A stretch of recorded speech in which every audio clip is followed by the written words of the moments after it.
देखिए जितनी भी महिला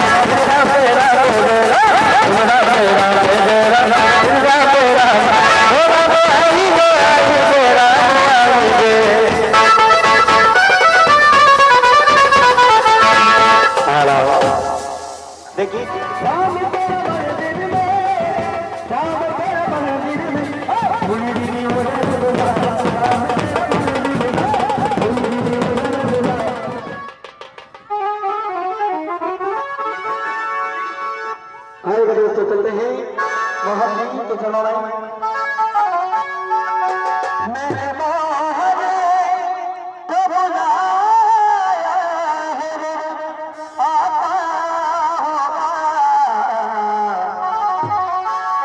तुम भी आना मेरे मोहरे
दुनिया में एक हजार होए तब रंग बदल के रचा देना दुनिया में एक हजार होए तब रंग बदल के रचा देना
शाम तेरी बनती बात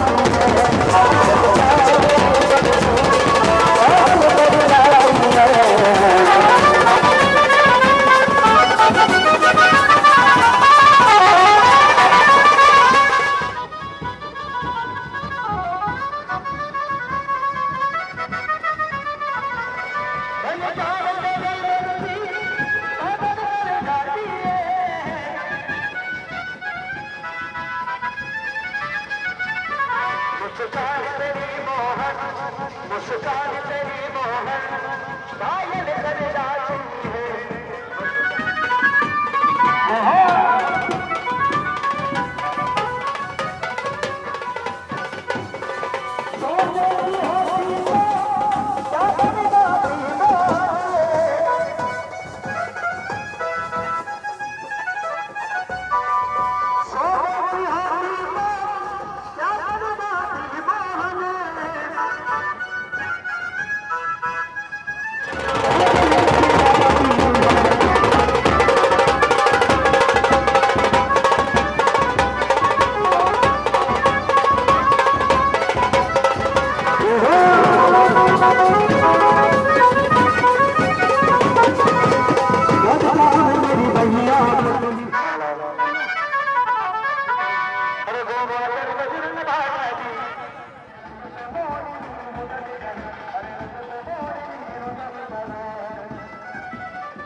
जितनी भी महिलाएं अपने अपने स्थान पर बैठे और जाएगा कोई भी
Shout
सीताराम जय सीताराम, सीताराम जय सीताराम, सीताराम जय राधे राधे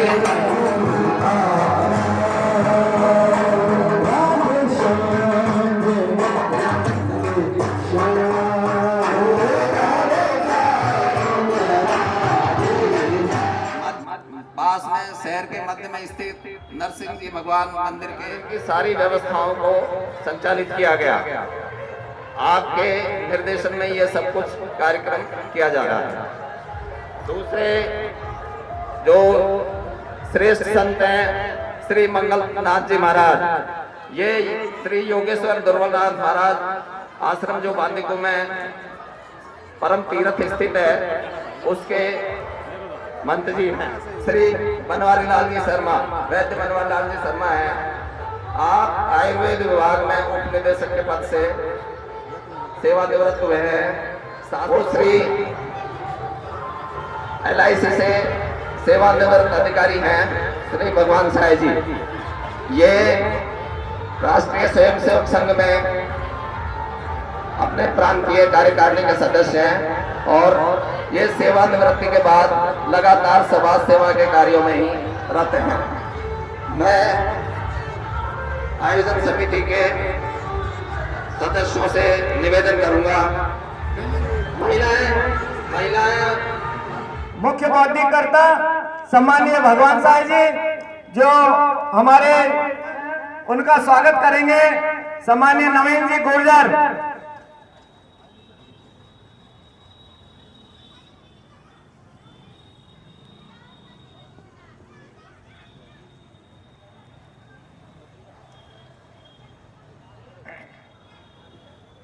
श्रीमान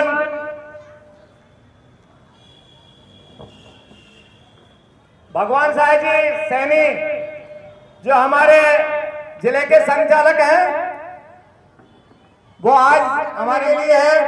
और हमारा मंत्र जो है, हमारा जो मंत्र है वो समानता का मंत्र है। आज इस सामाजिक समरसता समाज में लाने के लिए, हिंदू समाज को जगाने के लिए आज का यह धर्म सम्मेलन, हिंदू सम्मेलन का जो आयोजन यहाँ गोपाल बस्ती के द्वारा किया जा रहा है। और आप लोगों की जानकारी के लिए मैं दे दूं कि 1,00,000 स्थानों पर इस प्रकार के विराट हिंदू सम्मेलनों का आयोजन करके हिंदू समाज को जागृत करने का काम किया जा रहा है।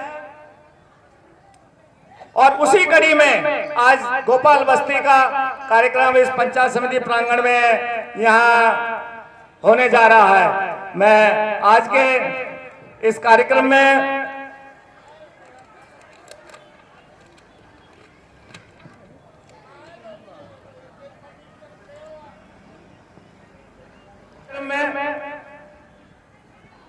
इस कार्यक्रम के आयोजन का जो हेतु है, क्यों हमको इस सम्मेलन की आवश्यकता पड़ी, इसके लिए मैं सम्मानीय डॉक्टर साहब से आग्रह करूंगा, निवेदन करूंगा, डॉक्टर मेहता पर अपना संक्षिप्त प्रकाश डालें।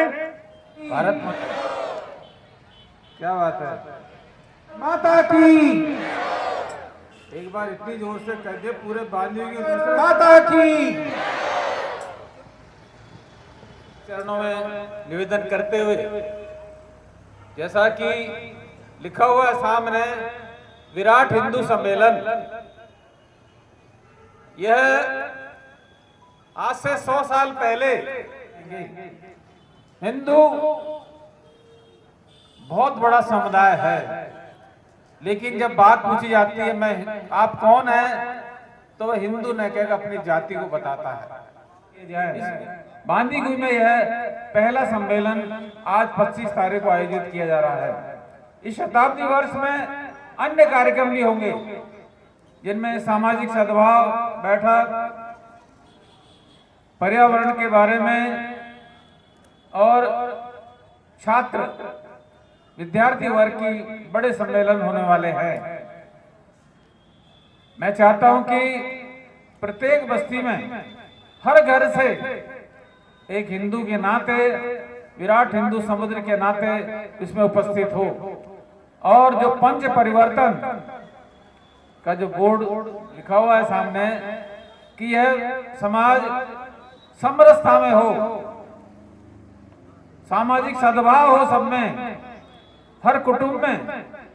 आपस में देखने को आता है कि चार भाई तो रहते हैं लेकिन चारों अलग अलग रहते हैं, चारों के मन में एक समरसता नहीं है, चारों कभी बैठ के एक साथ भोजन नहीं करते, चारों कभी बैठ के एक साथ बात नहीं करते। उसके लिए कुटुंब प्रबोधन की गतिविधि हमने शुरू की है। इसी प्रकार पर्यावरण, जो आज कहीं अतिवृष्टि, कहीं बहुत ज्यादा ठंड, कहीं बहुत ज्यादा गर्मी, इस प्रकार का जो पर्यावरण का सर्वनाश हो रहा है उसको बचाया जाए, ये भी एक गतिविधि है। और स्वदेशी, अपने भारत की बनी हुई चीजें अपन काम में ले, विदेशी का बहिष्कार कर, और नागरिक कर्तव्य जो प्रत्येक नागरिक को होते हैं वो होने चाहिए। इन संक्षिप्त संकेतों को उद्बोधित करते हुए, जैसा कि मुझे कहा है कि भाई इसकी प्रस्तावना क्या है, तो यही प्रस्तावना है कि हिंदू सम्मेलन सफल हो। जो यहाँ जो हिंदू नहीं आए हैं, 1 तारीख को अपना एक सम्मेलन और होने वाला है, वहां पर उपस्थित हो सकते हैं, और अगले आने वाले महीने में और भी सम्मेलन होंगे। उन सभी में अपन को पूर्ण सहभागिता लेकर के उनको सफल मिलाना है। जय श्री राम। धन्यवाद सम्मानीय डॉक्टर साहब। एक संक्षिप्त जानकारी सम्मानीय डॉक्टर साहब के द्वारा दी गई, और सबका हेतु एक ही है, हम सबका और प्रत्येक सनातनी का एक ही जातिगत भेदभाव में बटा हुआ है। ये सब एकजुट होकर के ये संकल्प ले कि हम आज के इस कार्यक्रम की जो प्रस्तावना सम्मानीय डॉक्टर साहब ने दी, और उसके पश्चात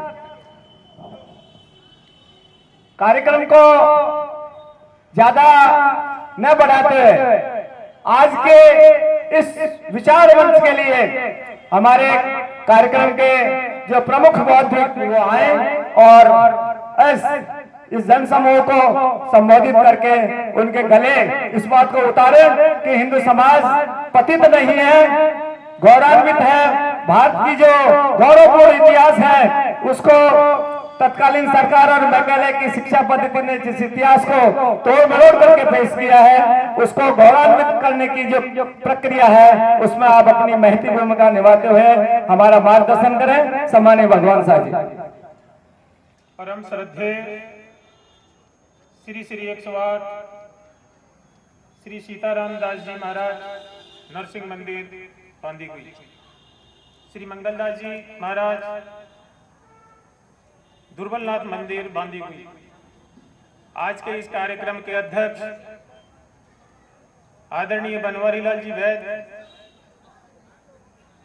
तथा उपस्थित राष्ट्रीय स्वयंसेवक संघ के माननीय विभाग संघ चालक डॉक्टर सोहनलाल जी और जिला संघ चालक माननीय भगवान जी, इस गोपाल बस्ती के हिंदू सम्मेलन में पधारे हुए सभी धर्म प्रेमी बंधुओं, मातृशक्ति, इस आयोजन समिति के सभी कार्यकर्ता बंधुओं, जैसा कि इस विराट हिंदू सम्मेलन की प्रस्तावना के बारे में अपन को माननीय डॉक्टर साहब ने संक्षेप में बताया है।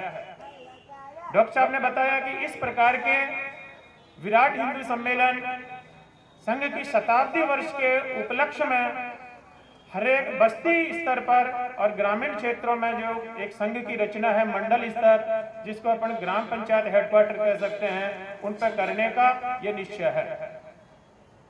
इस प्रकार के शताब्दी वर्ष के विभिन्न और भी कई कार्यक्रम रहे हैं, लेकिन वो सारे कार्यक्रम जिनमें से 2 कार्यक्रम हो चुके हैं, ये तीसरा कार्यक्रम है। इसकी संघ के बारे में, इसकी स्थापना की पृष्ठभूमि, ये सारी बताने का प्रयास करूंगा। मार्गदर्शन तो हमें श्री श्री 108 श्री सीताराम जी महाराज से प्राप्त होना है।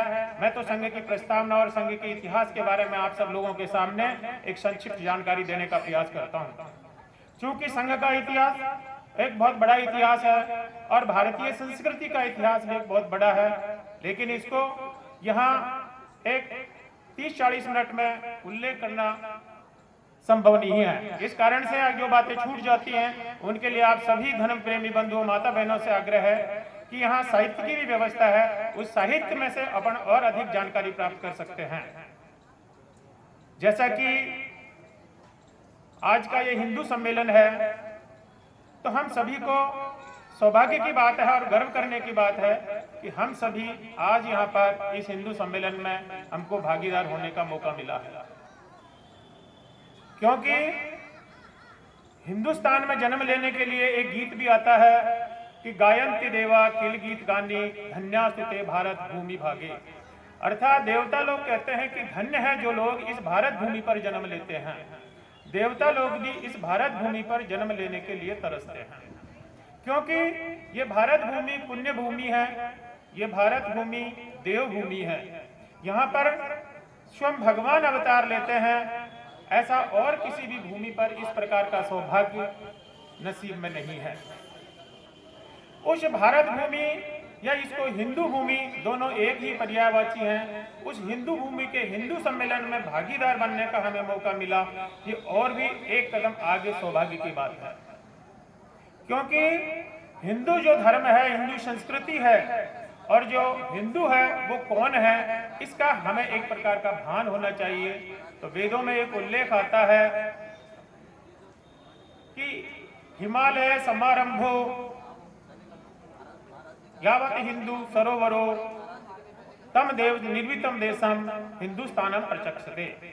अर्थात जो देश हिंद महासागर से लेकर के हिमालय के बीच में जिस भूभाग पर जो देश स्थित है वो हिंदुस्तान है, और उस हिंदुस्तान में जो भी लोग रहते हैं वो सब हिंदू हैं। अब कोई भी व्यक्ति हिंदू, ये एक कोई पूजा पद्धति का शब्द नहीं है, ये एक जीवन पद्धति का सवाल है। हमारे यहाँ जितने भी ऋषि महर्षि संत महात्मा हुए हैं, उन्होंने अपने जीवन को जीने की एक पद्धति हम सभी इस भारतवासियों के सामने, हिंदुस्तानियों के सामने दी है। तो ये जो भारतीय जो संस्कृति है, जो हिंदू संस्कृति है, उसमें अगर यदि किसी को भी हिंदू अगर कहना चाहिए तो ये एक राष्ट्रीयत्व का सवाल है। हिंदू और राष्ट्र दोनों एक ही शब्द के दो पहलू हैं। किसी भी देश को, किसी भी व्यक्ति को राष्ट्र तब कहेंगे जहां तीन बातें बहुत आवश्यक हैं। पहला है वहां का भारत, उसकी एक भूमि क्षेत्र हो, दूसरा आता है उसमें जन समुदाय रहता हो, और तीसरा है उस देश की एक संस्कृति, एक जीवन पद्धति हो। जो भी व्यक्ति इस भारत भूमि पर जो अपनी मां मानता है, वो दूसरा जो इस भारत भूमि पर रहने वाले प्रत्येक व्यक्ति को अपना भाई मानता है, और जो इस भारतीय संस्कृति की जो जीवन पद्धतियां हैं उनमें जो यहाँ के मान बिंदु हैं, यहाँ के देवी देवताएं हैं, यहाँ के महापुरुष हैं, जिनकी इनमें श्रद्धा है वह हिंदू है। चाहे उसकी पूजा पद्धति कोई सी भी हो, चाहे वो निराकारी हो, चाहे वो शाकाहारी हो सकता है, चाहे वो वैष्णव हो सकता है, चाहे वो शिव का उपासक हो सकता है। तो इस प्रकार से जो इस भारत भूमि पर रहता है, जिसका यहाँ की भारत भूमि से लगाव है, यहाँ के व्यक्तियों को भाई समझता है, और यहाँ की जो संस्कृति है, मान बिंदु है, उनका जिसमें विश्वास है, वो भारत है। इस प्रकार जो भारत एक प्राचीन संस्कृति है, इस प्रकार की संस्कृति दुनिया में कहीं देखने को नहीं मिलती है। क्योंकि हमारे संत महात्माओं ने जो हमें, ऋषि महर्षियों ने जो हमें जीवन पद्धति दी है, वो एक चिरस्थायी और सर्व समावेशी जीवन पद्धति दी है, जिसमें सर्वे भवन्तु सुखिनः सर्वे सन्तु निरामया, इस प्रकार का विश्व कल्याण का भाव इसमें है। इसके साथ जितनी भी प्राचीन संस्कृतियां थी, वो संस्कृतियां जिनका नाम कई बार हम सुनते थे कि यूनान की एक संस्कृति हुआ करती थी, रोम की एक संस्कृति हुआ करती थी, मिस्र की संस्कृति हुआ करती थी, लेकिन आज वहाँ इस प्रकार की कोई जो प्राचीन संस्कृतियां वो नहीं है, या तो वहाँ इस्लाम या ईसाइयत का बोलाबाला है। इसलिए एक श्लोक भी कहा जाता है कि मिस्र रोम यूनान मिट गए कि हस्ती मिटती नहीं हमारी। अर्थात ये हमारी भारत भूमि की एक विशेषता है। भारत भूमि, ये हमारी जो भारतीय संस्कृति है, हिंदू संस्कृति है, ये चिरातन काल से चली आ रही है, और इसको बनाए रखने के लिए हमारे समाज के बंधुओं ने, हमारे महापुरुषों ने, हमारे संत महात्माओं ने समय समय पर इसको जागृत करने के लिए, हिंदू समाज को संगठित करने के लिए आंदोलन चलाए हैं। उन्हीं की बदौलत है कि आज हमारी ये हिंदू संस्कृति, ये हिंदू समाज इतने अनेकों वर्षों के बावजूद भी हम कायम हैं। लेकिन 1000 वर्ष के कालखंड में समाज में कुछ दोष पैदा हुए, समाज ने अपने आप के अपने गौरव को भुला दिया। इस कारण से 1000 वर्षों तक हमारे देश में यहाँ परतंत्रता की बेड़ियों में ये देश पहले मुगलों के, उसके बाद अंग्रेजों के उस चंगुल में फंसा रहा। उसी जन जागरण के कई अभियान फिर भी संघर्ष हमेशा चलता रहा, चाहे वो गुरु नानक देव जी के द्वारा संघर्ष हो, चाहे वो जन आंदोलन भक्ति आंदोलन के रूप में हो, चाहे अनेक महापुरुषों के रूप में हो। उसी कड़ी में समाज जागरण और हिंदू समाज को संगठित करने के लिए 1925 में नागपुर में डॉक्टर केशव बलिराम हेडगेवार द्वारा एक संघ की स्थापना की जाती है। उस संघ का नाम है राष्ट्रीय स्वयंसेवक संघ। राष्ट्रीय स्वयंसेवक संघ की स्थापना का उद्देश्य उस समय डॉक्टर साहब जो डॉक्टर केशव बलिराम हेडगेवार हैं, 1925 में जब संघ की स्थापना हुई, उस समय का अगर अपन दृष्टांत देखते हैं तो उस समय स्वतंत्रता का आंदोलन चरम पर था। 1905 में बंगाल का विभाजन हुआ था, अंग्रेजों की कुटिल चाल थी, लेकिन डॉक्टर साहब ने इन सारी क्रांतिकारी गतिविधियों में भाग लेते हुए, राजनीतिक आंदोलन में भाग लेते हुए, इन सारी चीजों को ध्यान में रखते हुए पाया कि ये हिंदू समाज, ये हिंदू राष्ट्र अपना अगर यदि स्वतंत्र भी हो जाएगा तो इसको बनाए रखने के लिए, समाज को जागृत करने की जो प्राचीन अपने यहाँ गुरुकुल व्यवस्था हुआ करती थी, वो व्यवस्थाएं आजकल नष्ट भ्रष्ट कर दी गई हैं। तो इस प्रकार की स्वतंत्रता आंदोलन के साथ साथ अगर यदि यहाँ पर हिंदू समाज को संगठित करने की और संस्कारित करने की एक स्थायी व्यवस्था अगर की जाए, तभी देश की स्वतंत्रता भी संभव हो सकती है, उसको आगे के लिए हम बनाए रख सकते हैं। तो 1925 में उन्होंने अपने नागपुर से ये घोषणा की कि आज से हम संघ की स्थापना करते हैं। संघ की स्थापना का जो उद्देश्य था कि हिंदू संस्कृति, हिंदू धर्म के अधिष्ठान को ध्यान में रखते हुए हिंदू समाज का संगठन ये करने का लक्ष्य था। उस लक्ष्य की प्राप्ति के लिए उसी प्रकार की कार्य पद्धति विकसित की। ये जो कार्य पद्धति संघ ने विकसित की है, वो पद्धति और जो पहले आंदोलन चल रहे थे उनसे थोड़ा सा भिन्न है। इसीलिए कहा जाता है गीत में कि तंत्र है नूतन भले ही चिर पुरातन साधना, संघ में साकार होती है युगों की कल्पना। कि संघ ने, राष्ट्रीय स्वयंसेवक संघ के संस्थापक ने कोई नया काम नहीं किया, उन्होंने वही हिंदू समाज को संगठित और जागृत करने का काम किया जो पहले से करे आ रहे थे, लेकिन एक नया तंत्र समाज को दिया और वो था दैनिक शाखा। सभी समाज के बंधु एक स्थान पर आएंगे, उस एक स्थान पर भारत माता की प्रार्थना करेंगे तथा विभिन्न प्रकार के बौद्धिक और सामाजिक कार्यक्रमों के माध्यम से, शारीरिक कार्यक्रमों के माध्यम से वो अपना विकास करेंगे। और फिर जब स्वयंसेवक अपने व्यक्ति और गुणों का निर्माण कर लेता है तो समाज जीवन के विभिन्न क्षेत्रों में जाकर के वो परिवर्तन का काम करेंगे। इस प्रकार की ये पद्धति 1925 से लगातार आज तक चली आ रही है और उसको आज 100 साल हो गए हैं। इस शताब्दी वर्ष में संघ की जो लंबी यात्रा है उसके कई प्रकार के चरण अपन सभी को ध्यान में लाने के लिए छोटा सा बताने का कोशिश करता हूं। जब 1925 में संघ की स्थापना हुई तो संघ के उद्देश्य को ध्यान में रखते हुए इसकी कार्य पद्धति भी उसी प्रकार से विकसित की गई। संघ में इसका जितना व्यापक विस्तृत दृष्टिकोण था उसी हिसाब से किसी एक व्यक्ति को गुरु के स्थान पर नहीं रखा। गुरु के स्थान पर जो हमारी प्राचीन संस्कृति है, उसके प्राचीन जो हमारे मूल्य हैं, प्राचीन जो हमारे संकेत हैं, प्राचीन जो हमारे चिन्ह हैं, उसी का प्रतीक परम पवित्र भगवा ध्वज को संघ में गुरु स्थान पर रखा।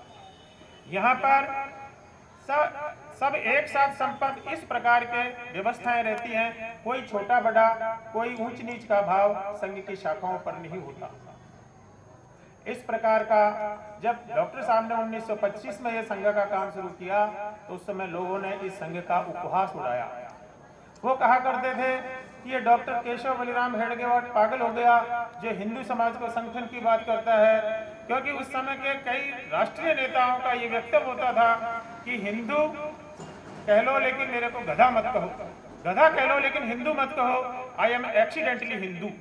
इस प्रकार के वक्तव्य उस समय थे और जनमानस की भी एक आम धारणा थी कि 4 हिंदुओं को संगठित कब किया जा सकता है जब 5वां उनके कंधे पर है। लेकिन डॉक्टर साहब ने इन सारी बातों का नजरअंदाज करते हुए अपने उस परम लक्ष्य की ओर दिन प्रतिदिन चलते रहे और 1927 में उन्होंने नागपुर से देश के विभिन्न क्षेत्रों में, उस समय बंगाल और पाकिस्तान, बांग्लादेश ये भी भारत का हिस्सा था, वहां पर युवाओं को जो संघ की शाखाओं में थे उनको विस्तारक रूप में संघ के कार्य विस्तार के लिए भेजा। ऐसे करके संघ का कार्य विस्तार होते होते परम पूज्य डॉक्टर जी जो संघ के संस्थापक थे उनके जीवन काल तक 1940 में इस हिंदुस्तान के प्रत्येक प्रांत में संघ का कार्य का विस्तार हुआ।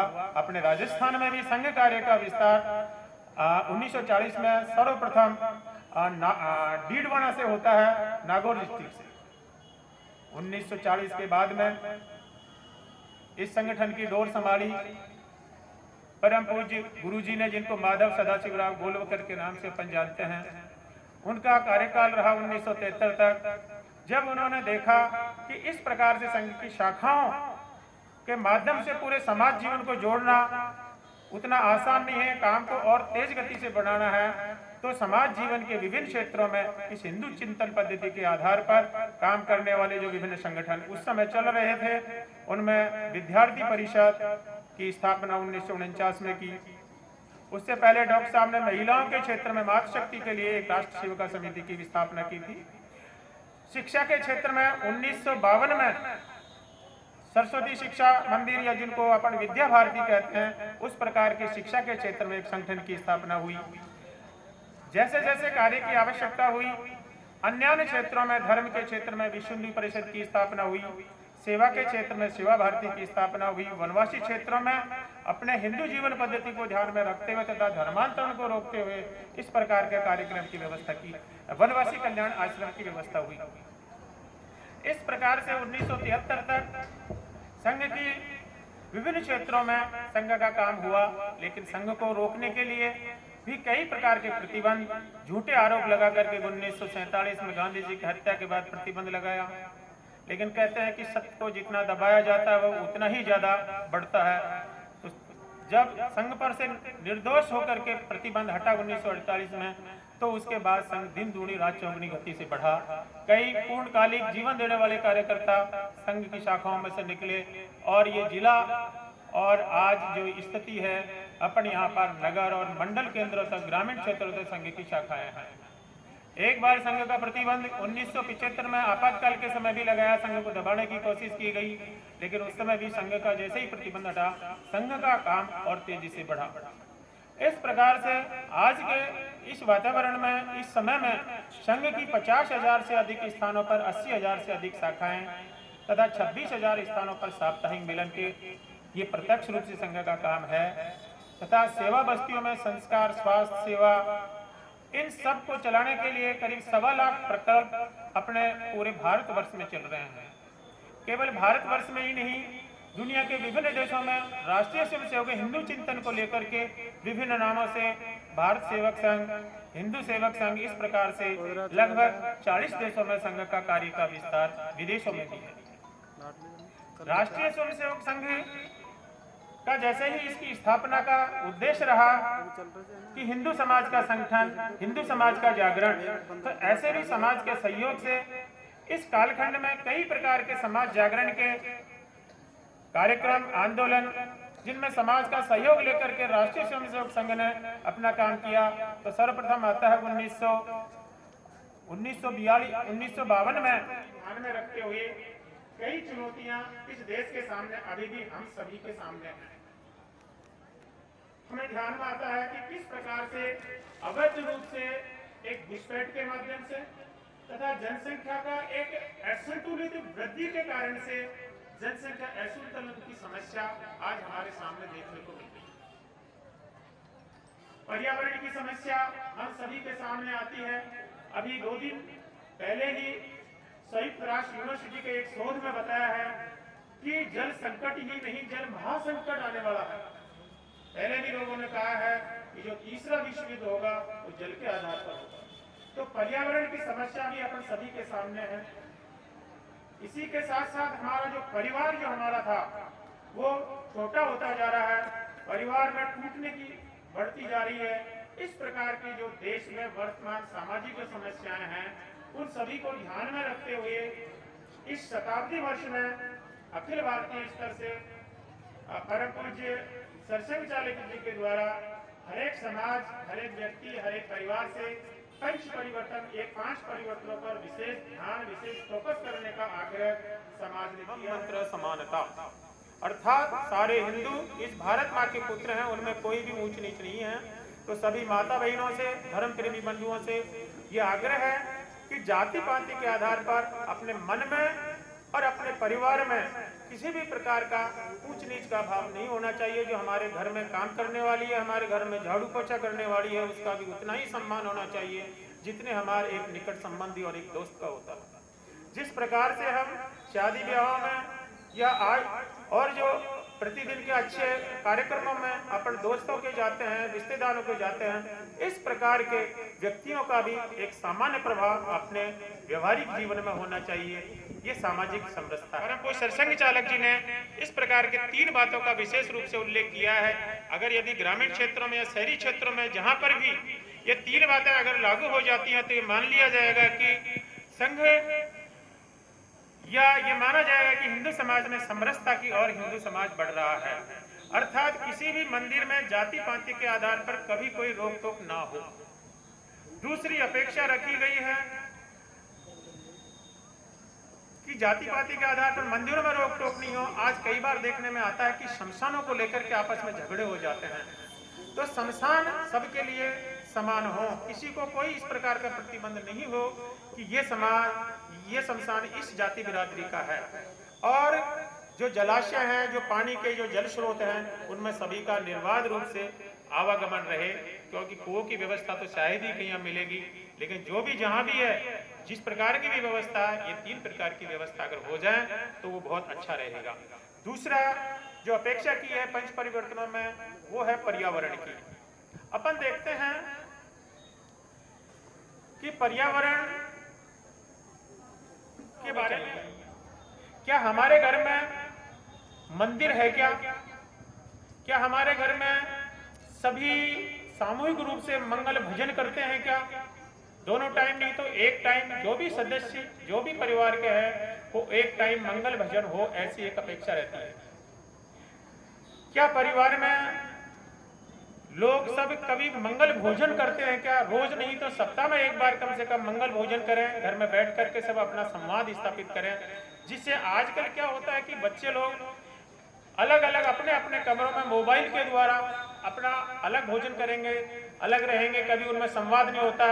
तो कई बार वो खुद किसी की जो नौबत आती है वो अपना दुख व्यक्त नहीं कर पाता। तो एक परिवार में इस प्रकार का एक सौहार्दपूर्ण संवाद चलता रहना चाहिए। इस प्रकार से कुटुंब प्रबोधन की ओर ध्यान दिया जाए। परिवार जो सीमित होने का जो चल रहा है, उसमें भी राष्ट्रीय सर्वेक्षण की ये आता है कि किसी भी संस्कृति को बचाए रखने के लिए 2.1 का जन्मदिन होना बहुत आवश्यक है। अर्थात कम से कम 3 बच्चों की आवश्यकता इस संस्कृति को, इस देश और समाज को बचाने के लिए जरूरी है। अगला आता है अपना स्व का जागरण।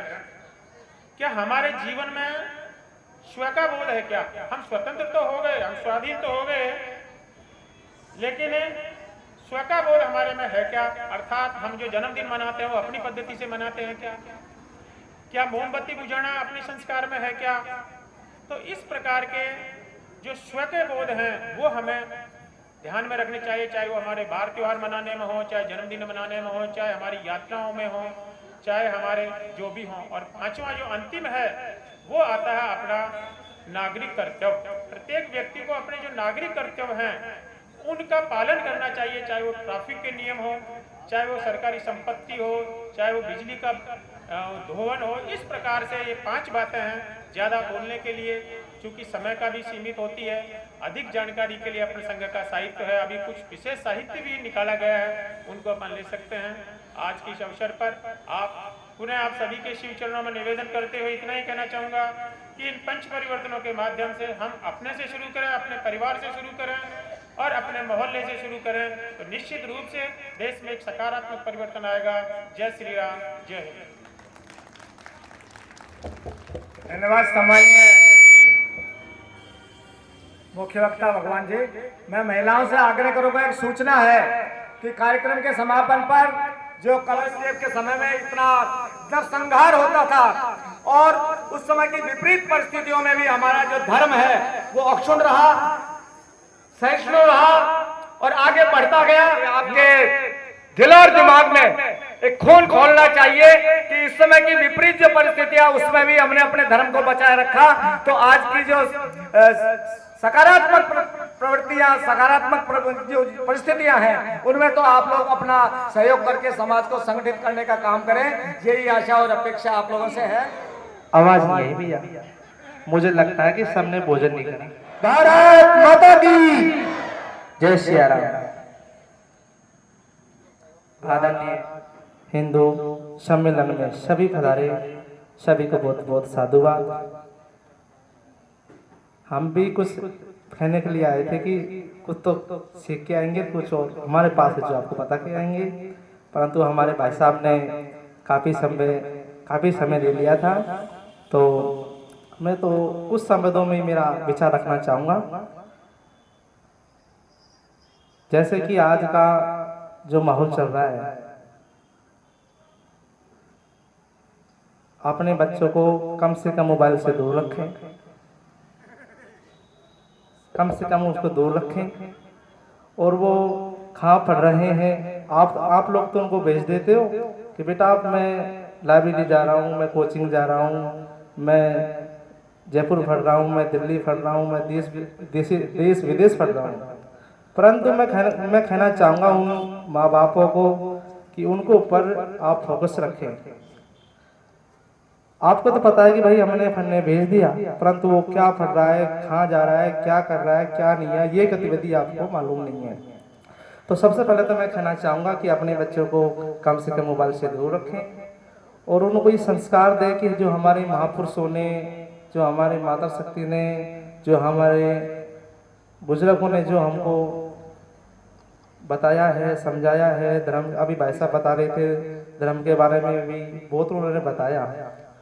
तो मेरा तो आप लोगों से ये निवेदन है कि उनको ज़्यादा समय आप लोग दें। आजकल क्या है कि घर में भोजन बना, वो उसके कमरे में गया, वो उसके कमरे में गया, वो उसके कमरे में गया। ऐसा नहीं होना चाहिए। मेरा तो आपसे ये निवेदन है कि दिन में क्या कर रहा है बच्चा, क्या नहीं कर रहा है, कहाँ जा रहा है, कहाँ जा रहा है, सबकी आपको नॉलेज होना चाहिए। अगर वो कुछ भी करता हो तो उसमें आपका भी पता होना चाहिए भाई क्या है क्या नहीं है। तो बहुत बहुत साधुवाद है, धन्यवाद है। और एक विशेष मैं कहना चाहूँगा कि आप लोग अपना कीमती समय निकाल कर यहाँ आए हो, तो ये नहीं कि अपन सुन रहे हैं, आपको इसको ग्रहण भी करना है। आज अगर आप यहाँ आए हो, क्योंकि ये जो कार्यकर्ता है ना, इनका भी जब ही सफल होगा जब आप लोग इसको ग्रहण करोगे, अपने घर परिवार में सबके साथ समदर्द से रहोगे, प्रेम से रहोगे, सम्मान से रहोगे।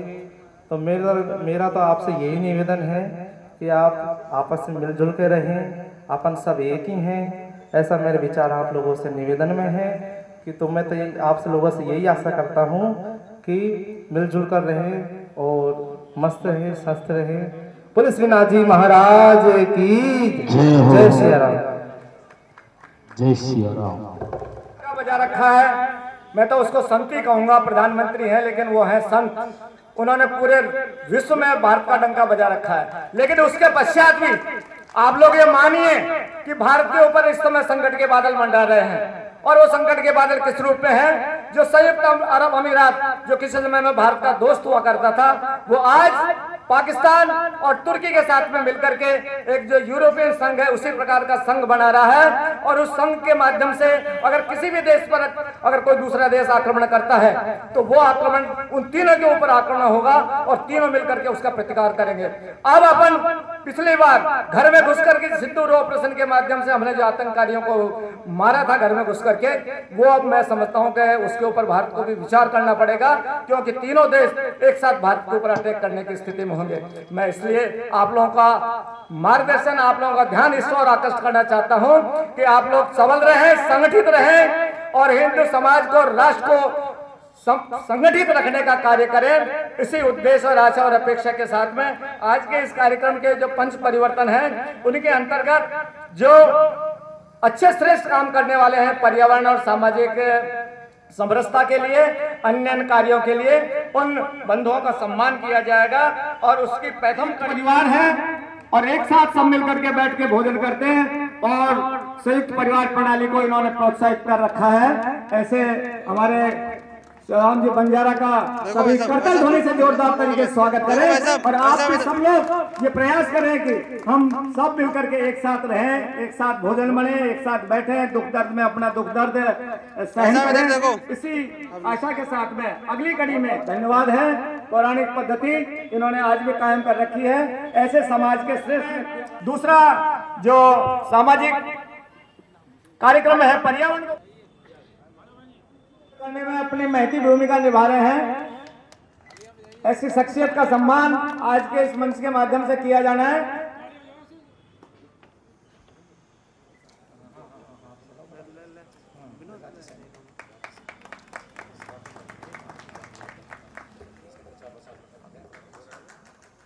प्रकाश जी, अमान जी, भगवान जी से मैं आग्रह करूंगा कि वो गिरिराज जी का भी सम्मान करें।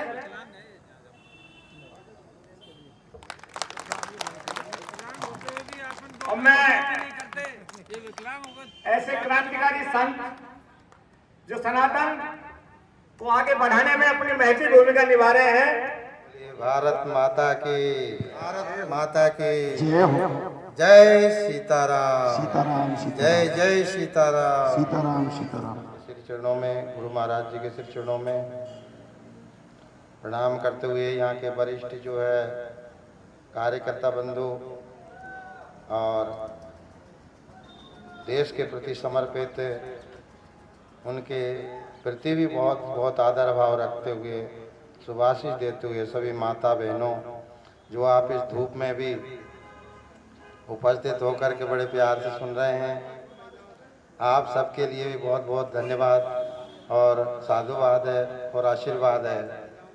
यहाँ आप सब समाचारों में आज सब जागरूक है और सब परमाणु बमों का शोधन हो रहा है और वहाँ पर 3-4 वर्ष से आप सुन ही रहे हैं कि बहुत भीषण संग्राम हो रहा है।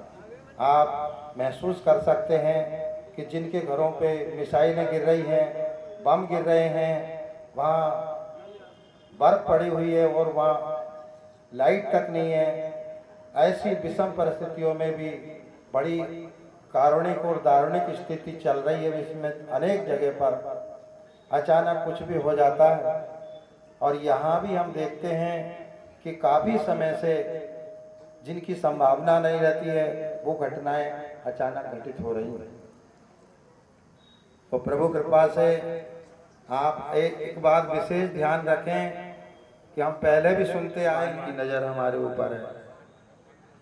ऐसा अपने मन में दृढ़ विश्वास करेंगे कि प्रभु अवश्य ही हमको देख रहे हैं और देख ही नहीं रहे हैं, ये सभी के माध्यम से जो शुभ कार्य कर रहे हैं उनके माध्यम से आप तक सहायता भेज रहे हैं। तो ये बात विशेष है कि देश के प्रति जो भी शुभ कार्य है, चाहे आप देखते हैं और हम भी चारों तरफ देख रहे हैं कि जिस प्रकार से भ्रष्टाचार, अनैतिक वातावरण और जो भी उपस्थित करने वाले लोग हैं वो एक प्रकार से देश के लिए हानि पहुंचा हुए हैं। धर्म का जहाँ तक सवाल है, धर्म कभी प्राचीन काल से लेकर आज तक कभी भेदभाव का कारण नहीं रहा।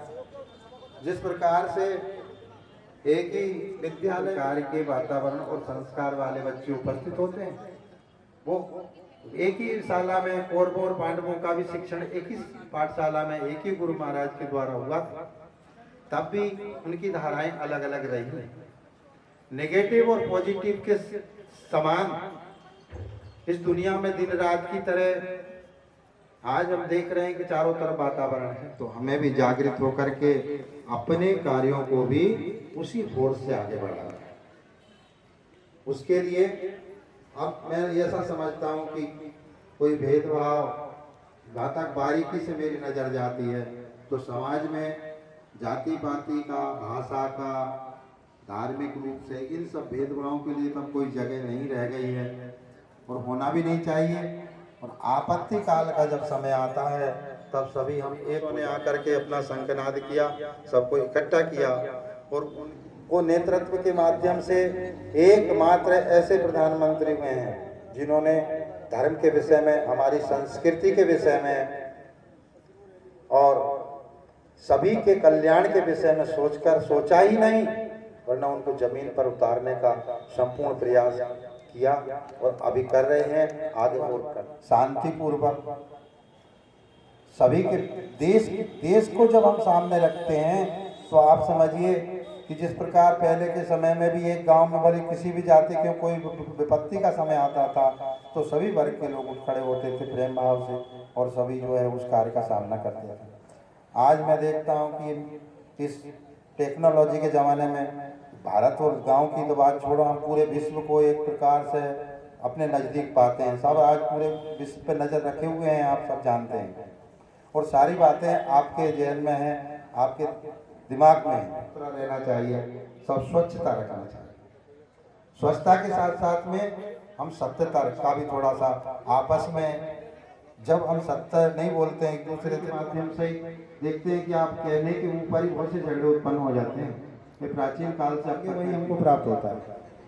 हम सम्मान रखें, सबके छोटे बड़े के प्रति भी सम्मान रखें और जो भी वर्ग हैं जिनमें भेदभाव माना जाता रहा हो, मैं ये चाहता हूँ कि इस प्रकार का किसी प्रकार का हमें भेदभाव नहीं रखते हुए प्रेम की भावना और शुभ भावना सबके प्रति हमें रखना, ये हमारा धर्म बनता है। भूखे को भोजन, प्यासे को पानी पिलाना, ये तो हमारी संस्कृति रही है और सबकी मदद करना ये भी हमारी संस्कृति रही है और हमें ये भी चाहते हैं और उसके प्रति अपना कर्तव्य भी निभाते हैं, समर्पित हो जाते हैं।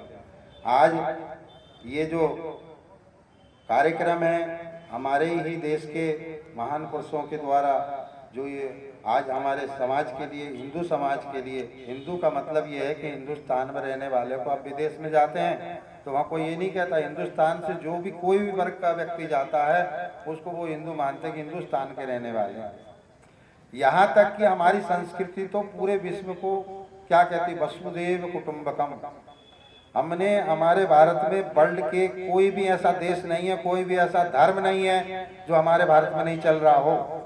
और यहाँ हमारे भारत में कोई विश्व का ऐसा कोई देश नहीं जहाँ के व्यक्ति नहीं रह रहे हैं और उनको हमने नागरिक के समान, अपने भाइयों के समान, चाहे वो इंग्लैंड से आकर रह रहे हैं, अमेरिका से आकर रह रहे हैं, रूस से आकर के रह रहे हैं, यूक्रेन से आकर रह रहे हैं, अरब कंट्रियों से आकर के रह रहे हैं, यहाँ तक कि पाकिस्तान से भी आकर के यहाँ बसे हुए हैं। हम भेदभाव नहीं कर रहे हैं उनके साथ, हम सबको अपना समझ करके और उनको सम्मान भी दे रहे हैं, सुविधा भी दे रहे हैं।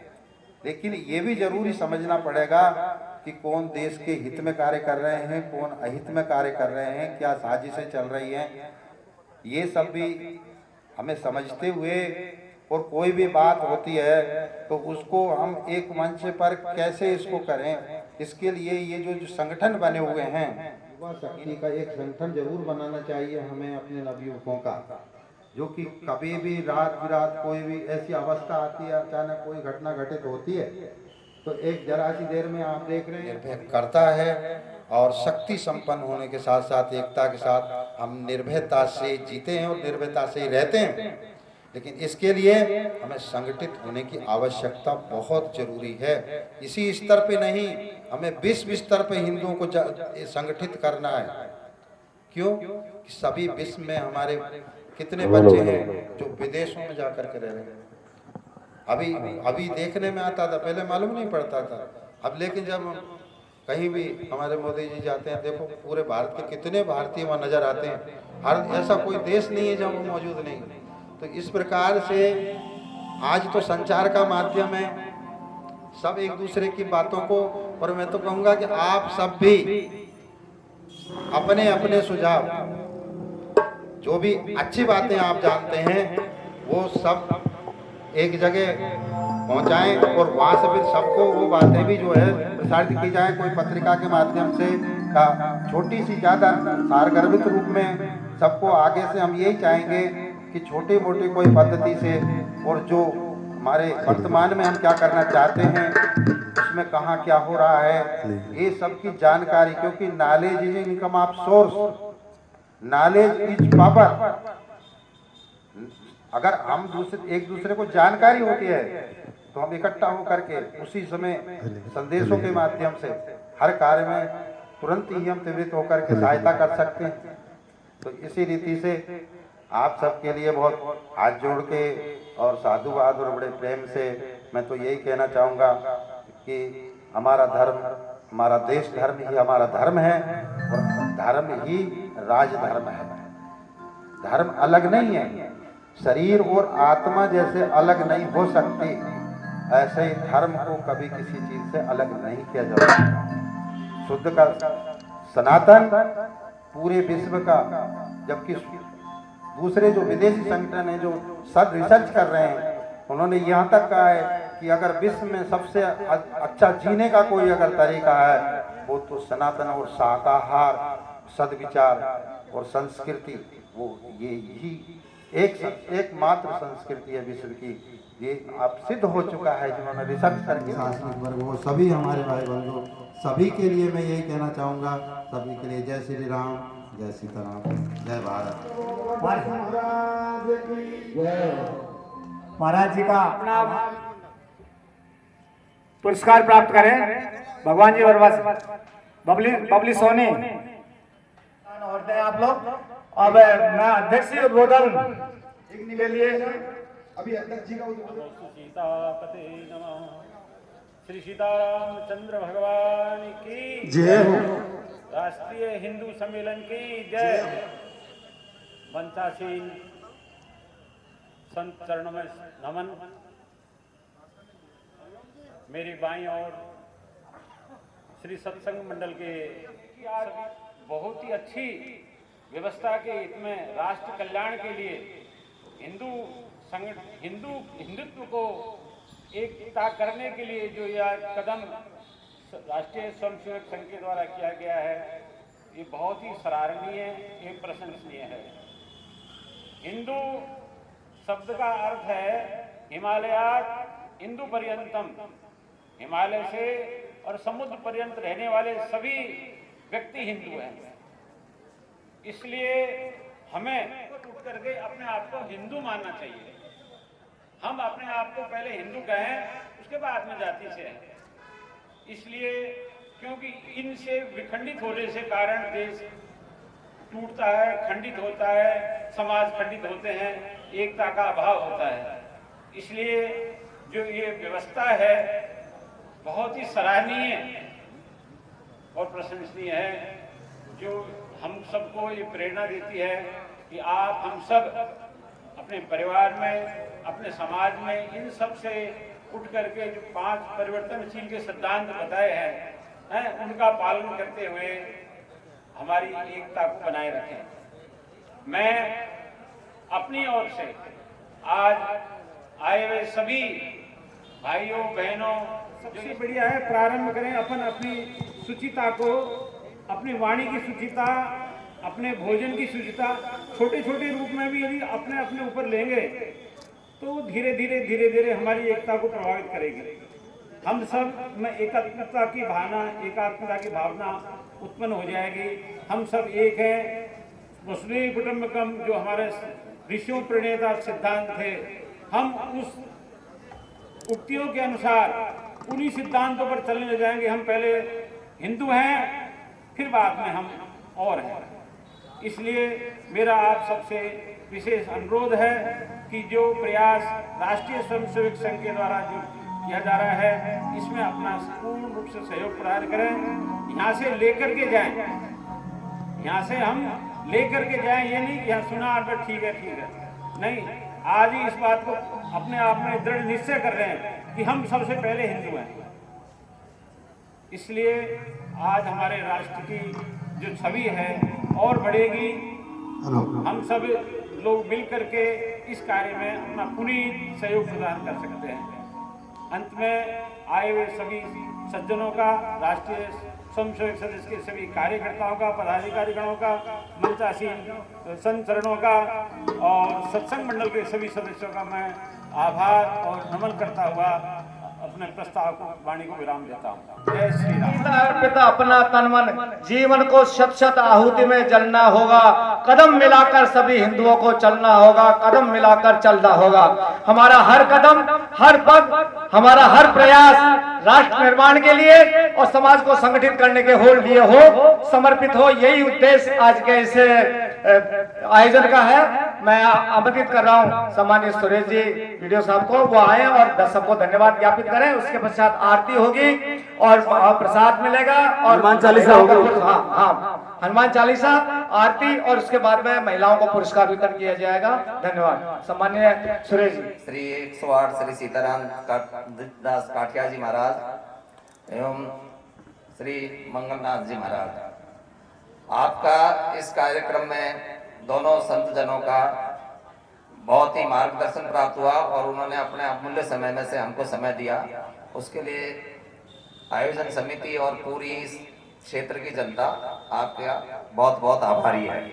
इसके अतिरिक्त जो भी आयोजन समिति के सदस्य थे, उनके अलावा सभी नागरिकों ने इस आयोजन में अपना समय, धन और अमूल्य उनकी जो राय थी वो दी। उन सबका भी समिति आधार पर करती है। आप सभी धर्म प्रेमी सज्जन, माता, बहनें, भाई, अपने अमूल्य समय में से कठिन जलवायु में भी आप यहाँ पधारे। आपने 3 घंटे तक का पूरा टाइम दिया। हम सब आपका सभी का बहुत आभार प्रकट करते हैं और उम्मीद करते हैं कि भविष्य में भी जब आपके समय की जरूरत पड़ेगी हमें मिलता रहेगा। आप हनुमान चालीसा के बाद आरती करें के पश्चात शांति से प्रसाद ग्रहण करने के बाद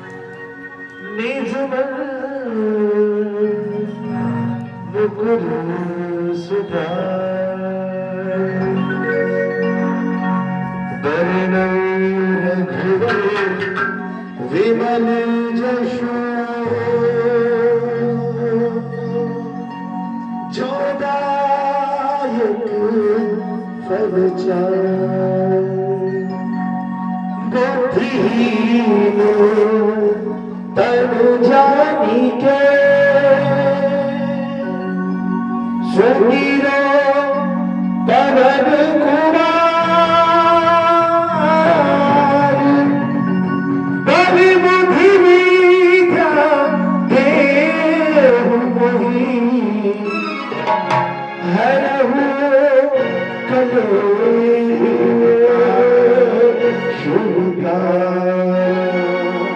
जय हनुमान ज्ञान गुण सागर जय कबीर राम दूत अतुलित बल धामा जय बोल महावीर विक्रम बजरंगी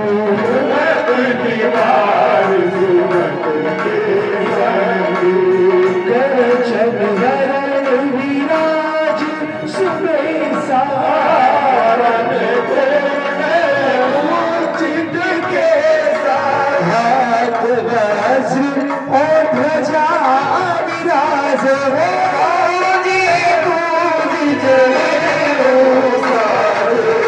शंकर सुवर केशरी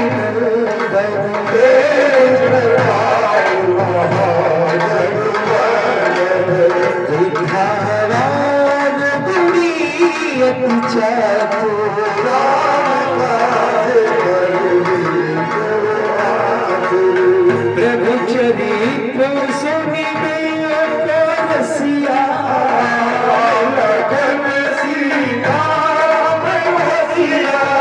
सूक्ष्म रूप धरि सियहि दिखाया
सब पीरा चारों जुग बरताप तुम्हारा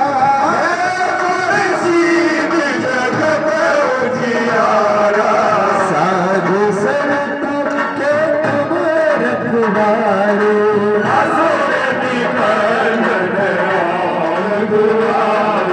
अष्ट सिद्धि पासा सदा रहो रघुपति के दासा तुम्हारे भजन राम जी सुख करो संकट कटे मिटे सब पीरा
सुबह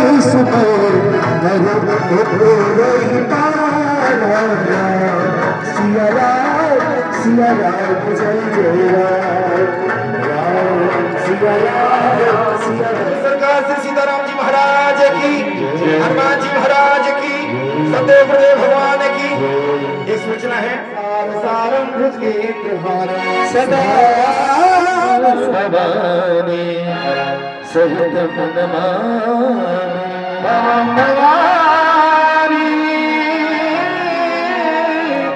सहित नमामि जय जानकी नाथा प्रभु जय श्री रघुनाथा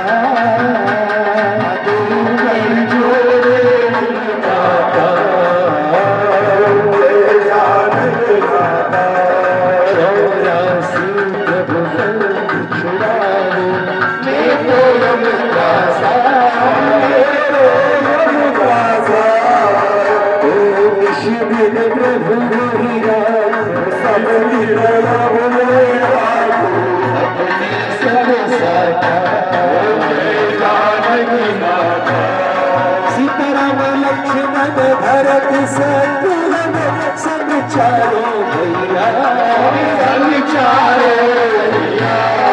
जगमग ज्योति विराज झिलमिल ज्योति विराज शोभाती लहिया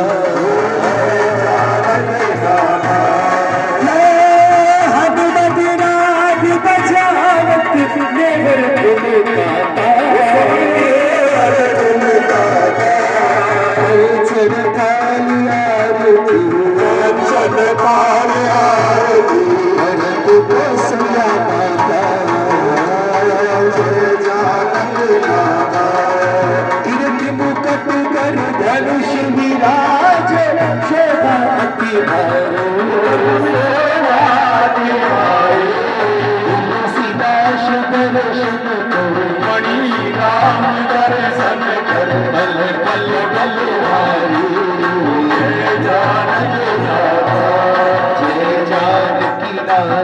प्रभु जय श्री रघुनाथा, प्रभु जय सीता माता, प्रभु जय लक्ष्मण भ्राता, प्रभु जय चारों भ्राता, प्रभु जय हनुमत दासा। तू कर जोड़े कर जोड़े प्रभु गुरु सुनवाता, प्रभु जानकी नाथा, जय गुरुदेव दयालु दीन दयालु स्वामी भक्त हितकारी, जय जय मोह विनाशक, जय जय मोह विनाशक, भवभंजन हारी, जय देव गुरुदेवा ब्रह्मा विष्णु गुरु महिमा भारू, जय देव गुरुदेवा जप तप तीरथ संयम दान विविध दीना, सुविधान विविध कीना, बिन ज्ञान कहो बिन ज्ञान कहो बिन जतन कीना, जय देव गुरुदेवा। मोहन जी जल जीव बहे सारे, जीव सारे जहाज बिठाकर, जहाज बिठाकर कल में डाल, जय देव गुरुदेवा। मधुमासर छोड़ बड़े मारे, स्वामी चैन पड़े गढ़ दे घर में, ज्ञान पलक के घर में सब सामारू, जय देव गुरुदेवा। नाना जाति जगत में निज निज गुण गावे, स्वामी निज निज गुण गावे, सबका सार बता कर, सबका भेद हटा कर गुरु मार्ग लावे, जय देव गुरुदेवा।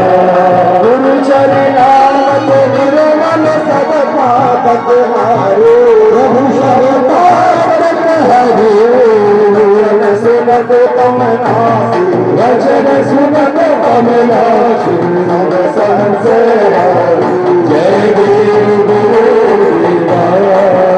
मन धन सब अर्पण गुरु चरणन कीजे, गुरु चरणन कीजे, आनंद दया कर, ब्रह्मानंद दया कर, मनोहर जय देव गुरुदेवा।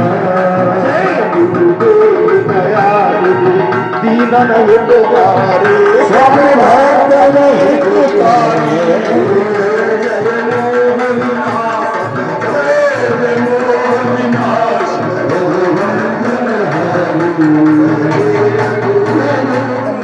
ओम शांति शांति शांति। त्वमेव माता च पिता त्वमेव, त्वमेव भवतु सदा त्वमेव, त्वमेव विद्यालयं त्वमेव, त्वमेव सर्वं मम देव।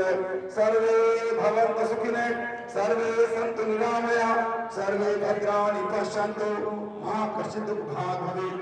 ओम भगवान की, सीताराम जी महाराज की, हनुमत जी महाराज की, श्री गोविंदनाथ गिरिराज जी महाराज की, श्री गोपाल जी महाराज की, सदैव भगवान की, त्रिवेणी सरकार की, सनातन धर्म की, हिंदू धर्म की, भारत माता की, गौ माता की, जय श्री राधे, जय सीताराम, जय श्री राधे। आप प्यारी सब माता बहने भक्त परिजनों आयोजन किया जाएगा। जो जैसी भी व्यवस्था बैठे, सभी हिंदू समाज के सनातन प्रेमियों से मेरा आग्रह है कि उस कलश यात्रा में और शोभा यात्रा में और सम्मेलन में आवश्यक रूप से भाग लें। धन्यवाद। हमारे आयोजन समिति के समाज सुरेश जी विजय, टोजमल जी सैनी, सुरेश जी आशीर्वाद, हमारे संत महाराजों का सम्मान कर रहे हैं, उनको विदा कर रहे हैं।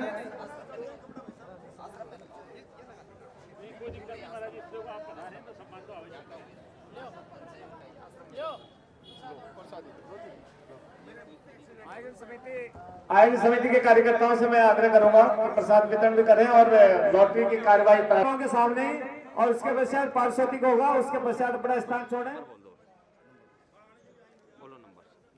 Tiwari, Rama Tiwari, coupon number 3, coupon लेके मंच पे पधारे।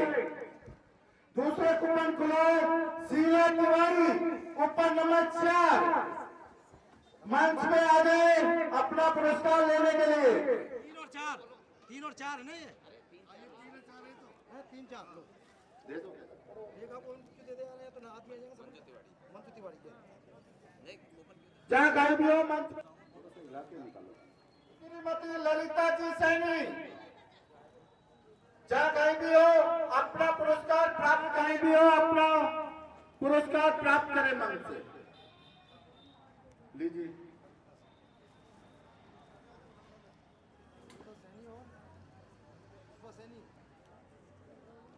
प्रेम देवी जी, कूपन नंबर 70। एक बार पुरस्कार प्राप्त करने वाली महिलाओं के लिए जोरदार तालियां। मंच में बजा कूपन नंबर 76, कूपन नंबर 80 अपना पुरस्कार प्राप्त करें। Coupon number 82 Chanda Devi.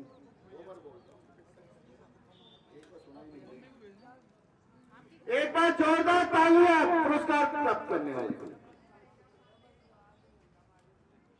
पुरस्कार प्राप्त करने वाली महिलाओं के लिए जोरदार तालियां।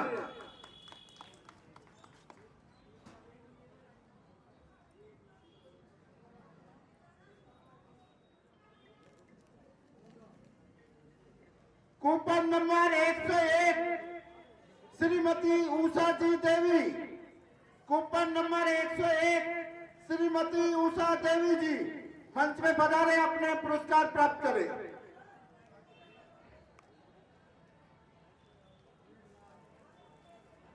Coupon number 105, coupon number 105 Shrimati Sheela Kaliya.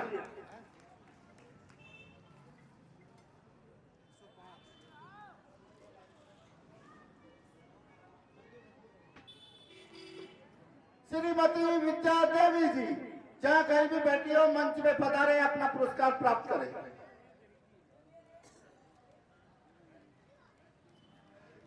Coupon number 119, coupon number 119 Shrimati Rajanti Devi ji, जहाँ कहीं भी हो मंच में पधारे, अपना पुरस्कार प्राप्त करें। 119 coupon number 127, coupon number 121 Shrimati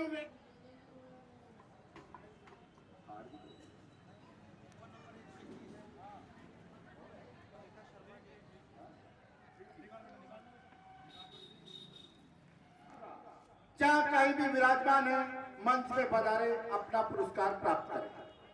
Lalita Devi जी मालीपुरा, जहाँ कहीं भी हो मंच में पधारे, अपना पुरस्कार प्राप्त लीजिए।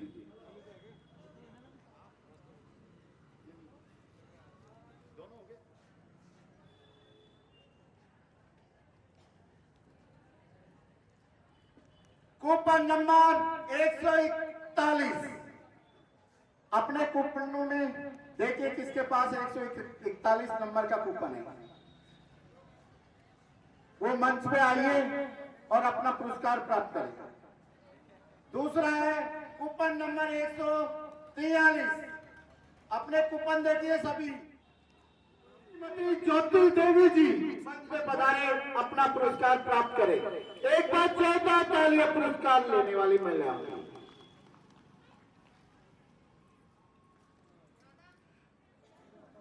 Coupon number 166 Shrimati Sunita Sharma,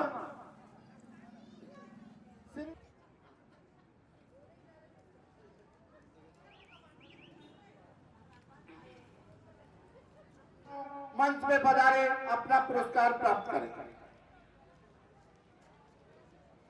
coupon number 171, coupon number 171 Shrimati Sulekha Kulwal जी।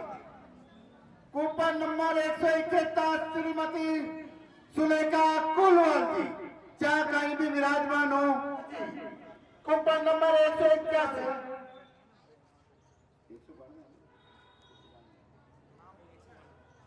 अंतिम पुरस्कार है कूपन नंबर 192 श्रीमती नीता शर्मा जी।